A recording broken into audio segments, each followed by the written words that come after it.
হযরত শাহপরান রহমতুল্লাহ আলাইহির বার্ষিক উরুস চলছে। 2 দিন ব্যাপী উরুসের আজকে প্রথম দিন, কিন্তু প্রথম দিনে এসে যেটি দেখলাম সরাসরি চোখে আপনাদেরকে দেখানোর চেষ্টা করলাম, আগের দৃশ্যে কিছু নেই। আগে আমরা যখন দেখতাম বার্ষিক উরুস হলে শাহপরান মাজারে লক্ষ লক্ষ মানুষের ভিড় থাকতো এবং তিল ধারণের ঠাঁই থাকতো না, চারিদিকে শুধু মানুষ আর মানুষ। কিন্তু গত 2024-এ গণ অভ্যুত্থানের পর থেকে বাংলাদেশের সবগুলো জায়গায় যেখানে ওরস মাহফিল হতো, গান বাজনা হতো, সবগুলো দৃশ্য একদম ভিন্ন।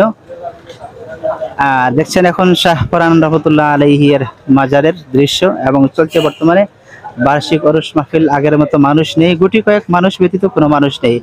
আর শাহপরান মাজারের সবচেয়ে আকর্ষণীয় একটি বিষয় ছিল এই যে বটগাছগুলো দেখছেন, এখানে একটি বটগাছ এবং ওই পাশে একটি বটগাছ। এই বটগাছগুলোতে যতটুকু ছোঁয়া যায় ততটুকু সুতা বাঁধা, লাল শালু বাঁধা, এরকম কিছু থাকতো। এখানকার যারা অথবা ভক্তরা আসতো তাদের একটি ধারণা ছিল এখানে লাল সুতা বাঁধলে তাদের মনোবাসনা পূরণ হয়, এরকম কিছু একটা ধ্যান ধারণা থেকে তারা কিন্তু এখানে লাল সুতা বাঁধত। তো 2024-এ গণ অভ্যুত্থানের পর থেকে এখানে এবং শাহজালাল মাজারে টোটাল গান বাজনা, নারী পুরুষের অবাধ চলাফেরা একদম বন্ধ হয়ে গেছে। এই যে মহিলা আবাদতখানা দেখতে পাচ্ছেন সেটিও কিন্তু একদম ফাঁকা, কোথাও কিছু নেই। আর এখানে যারা আসেন ভক্তবৃন্দ, খুবই কম সংখ্যক মানুষ এখানে কিন্তু এসেছেন। আর কি দেখাবো, চারিদিকের দৃশ্যটা এমন, মাজারের দৃশ্যটা এমন। আর এই যে সামনে পুকুর শাহপরান রহমতুল্লাহ আলাইহির মাজারের সামনে বিশাল একটি পুকুর, এবং পুকুরের ঠিক পূর্ব পাশটা যেদিকে দেখছেন যে বটটা আছে এবং বিল্ডিং এর আশপাশে কিন্তু অনেকগুলো এই ছোট ছোট ঘর বা থাবো যেটাই বলি, সেখানে কিন্তু এই যারা মাজারে আসে ভণ্ড বলেন না যে বলেন, তারা সেখানে বসে গান বাজনা করতো এবং অনেকগুলো আসর পড়তো, গানের আসর বসতো চারিদিকে। এবং আশপাশের যে ক্ষেতের জমি, এগুলোতে কিন্তু জায়গা হতো না, জায়গা সংকুলান হতো না, ছোট জায়গা। এই যে সামনে যে ক্ষেতের জমিগুলো দেখছেন, এই ক্ষেতের জমিগুলো কিন্তু এই যারা গান বাজনা করে তারা আসর গেড়ে সেখানে গান বাজনা করতো। কিন্তু এবারের দৃশ্যটা টোটাল ভিন্ন। 2024-25 2 বছর কিন্তু টোটাল ভিন্ন চিত্র।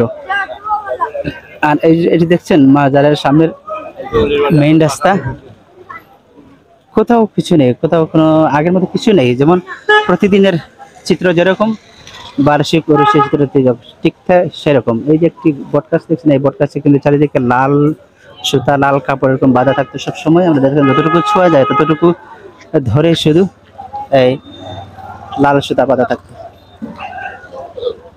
এই যে মহিলা আবাদতখানা, কয়েকটি ফ্ল্যাগ দেখা যাচ্ছে, শুধুমাত্র কয়েকটি ফ্ল্যাগ দেখা যাচ্ছে।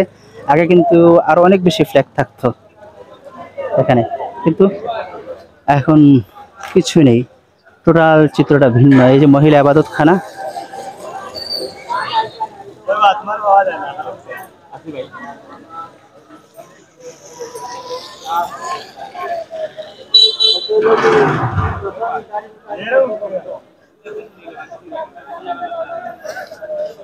দর্শক দেখানোর চেষ্টা করলাম। কিছু ভাইয়েরা আমাকে কমেন্টসে এবং ফোনে বলেছিলেন যে ভাই আপনি তো বিভিন্ন জায়গার ভিডিও করেন, তো শাহপরান মাজারের এবারে দৃশ্যটা আপনি একটু দেখাবেন আমাদেরকে। তো আপনাদেরকে সেই দৃশ্য দেখানোর জন্য মূলত দিমু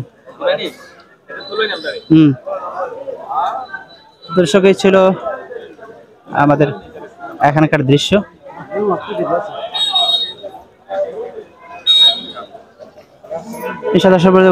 দর্শক থাকবো আমি, এবং আগামীকালকের দৃশ্যটা আপনাদেরকে দেখাবো এবং লাইভে থাকবো।